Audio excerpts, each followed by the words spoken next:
Selamat datang kembali di Era Entertainment, selamat datang kembali di The Golden Cross Playlist. Seperti biasa hari ini kita akan melanjutkan review saham part yang ke-391. Namun sebelumnya bagi teman-teman yang mungkin belum subscribe channel YouTube ini, sekali lagi jangan lupa tekan tombol subscribe, nyalakan lonceng notifikasinya, agar teman-teman tidak pernah ketinggalan informasi-informasi terbaru dari channel ini. Di part yang ke-391 kali ini kita akan kembali mereview 6 saham, di mana saham SIM, ISSP, MMLP, Tower, MDKA, dan saham Hope.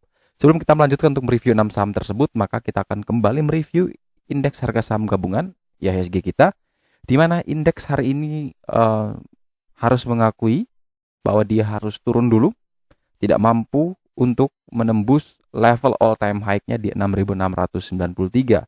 Hari ini indeks terkapar minus 1,18% di 6.524 dengan total net foreign sale tercatat sekitar 504 miliar, di mana ada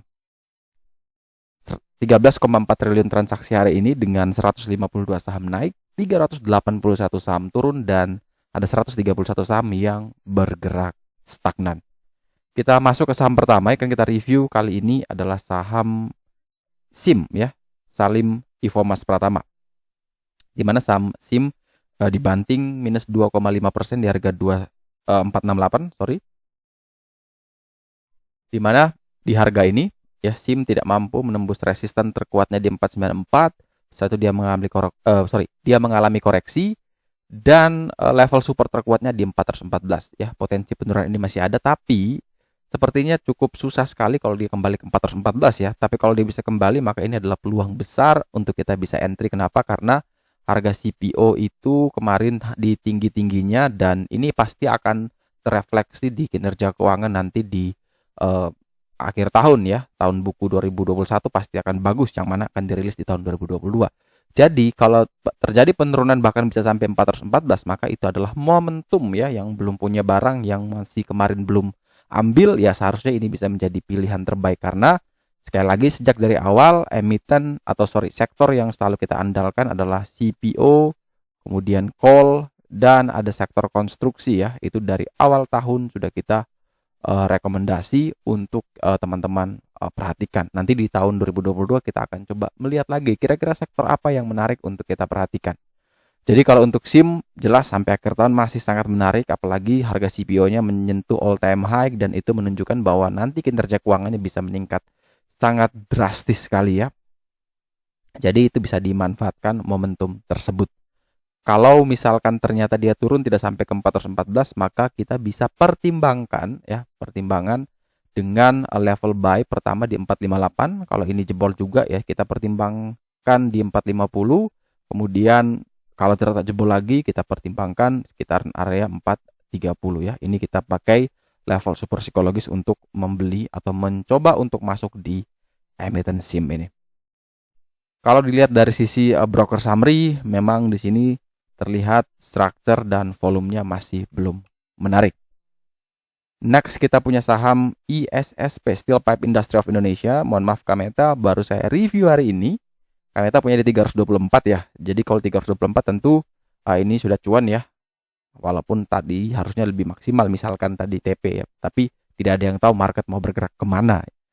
Yang bisa kita lakukan adalah prepare untuk batasan cut loss-nya. Nah saat ini ISSP memiliki level support psikologis di 350, dan itu jaraknya cukup dekat sekali. Kalau turun di bawah itu, maka potensi penurunan itu masih terbuka lebar, bahkan bisa kembali untuk menguji PBH di 306. Jadi kalau Kameta punya barang ini, kalau ternyata dia turun, kemudian penurunan itu jebol di bawah 350, maka bisa prepare untuk taking profit terlebih dahulu, atau bisa dijual setengah dulu. Nanti ketika dia kembali turun di sekitaran area PBH atau support terkuat saat ini, ya bisa ditambah muatan lagi ya. Yang penting kita amankan dulu profitnya terlebih dahulu. Tapi kalau secara bandermologi ini masih menarik ya. Masih menarik. Jadi semoga bisa dapat momentum ya. Siapa tahu besok ARB dulu, kemudian dia shadow kembali mantul. Ya siapa tahu. Jadi besok pantau betul untuk ISSP. Kalau turun di bawah 350 tentu kita jangan entry ya. Tapi kalau dia sudah turun di bawah 350 kemudian breakout lagi di atas 350, maka bisa kita pertimbangkan untuk entry buy. Next kita punya saham Mega Manunggal Property dengan kode emiten MMLP, di mana saham MMLP begitu meyakinkan ya, indeks turun cukup dalam, dia kembali uptrend dengan next target kenaikan adalah menuju ke 610, yang mana itu merupakan area resist terkuatnya saat ini. Jadi kalau misalkan teman-teman yang baru mau membeli, maka lebih baik ya menunggu sekalian breakout 610, kita coba buy dengan target ke 705. Kalau dia bisa breakout. Kalau ternyata gagal breakout, lebih baik sabar, kita menunggu di sekitaran area 500 atau bahkan bisa di 474. Jadi kita akan sesuaikan mana yang akan terjadi.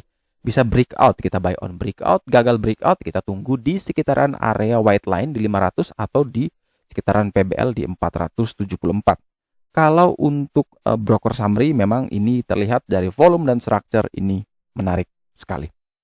Next kita punya saham Tower, di mana saham PT Sarana Menara Nusantara Tbk ditutup minus 0,44% di harga 1145. Ini downtrendnya cukup parah sekali, namun hari ini membentuk satu candle doji ya. Ini candle konfirmasi apakah kita harus membeli apa tidak. Kita menunggu satu candle berikutnya lagi yang bisa mengkonfirmation apakah ini akan kembali uptrend atau dia malah terus turun lebih dalam. Kalau misalkan dari The Golden Cross, memang di sini level PBL atau resistance saat ini adalah di 1165.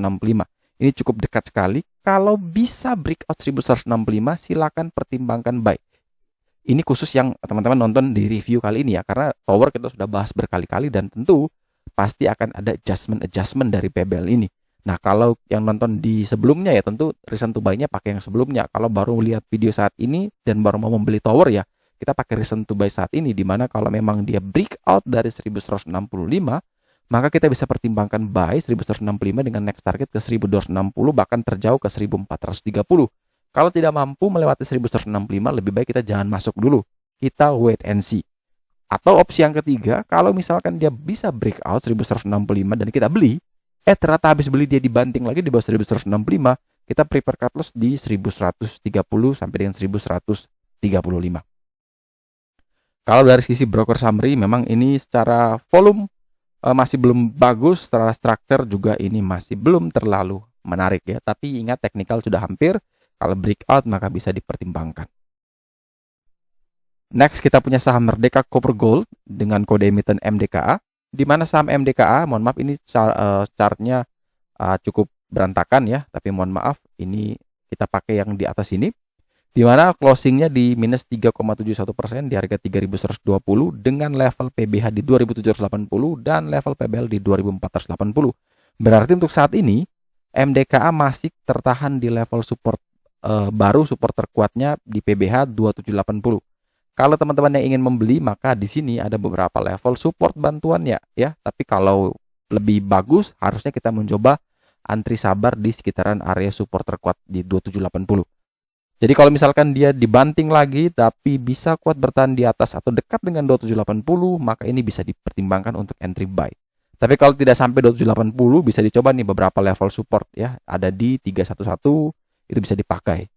Kalau ternyata ini jebol, 311 jebol, kemudian di 780 juga jebol, maka potensi ke 2480. Jadi hati-hati, ini karena dia sudah turun ya, lebih rendah dari candle-candle sebelumnya, maka hati-hati, target peneran itu juga masih terbuka lebar. Kalau kita perhatikan dari broker summary juga ini masih belum menarik ya untuk volume maupun structure. Dan saham terakhir yang akan kita review hari ini adalah saham Harapan Duta Pertiwi dengan kode emiten HOPE ya. Ini kode emiten yang punya harapan ya, apakah bisa naik atau tidak. Dan kalau kita lihat di sini menarik sekali secara teknikal dari The Golden Cross. Kenapa?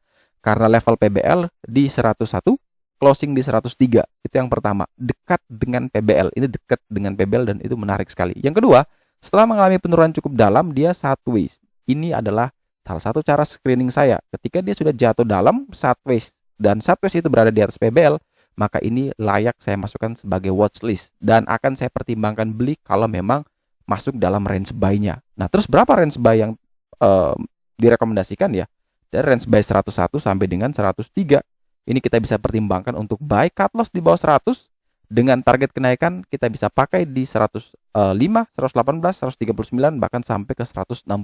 Bisa diatur sendiri dari target profit atau yang teman-teman ingin capai di harga berapa. Mengingat bahwa saham Hope ini memiliki ciri khas di mana ketika dia sudah naik tinggi, dia selalu membentuk shadow. Artinya ketika dia sudah sampai misalkan di 139, ya di TP jangan greedy karena dia potensi bisa turun kembali. Walaupun tetap cuan, tapi cuan kita akhirnya tidak maksimal.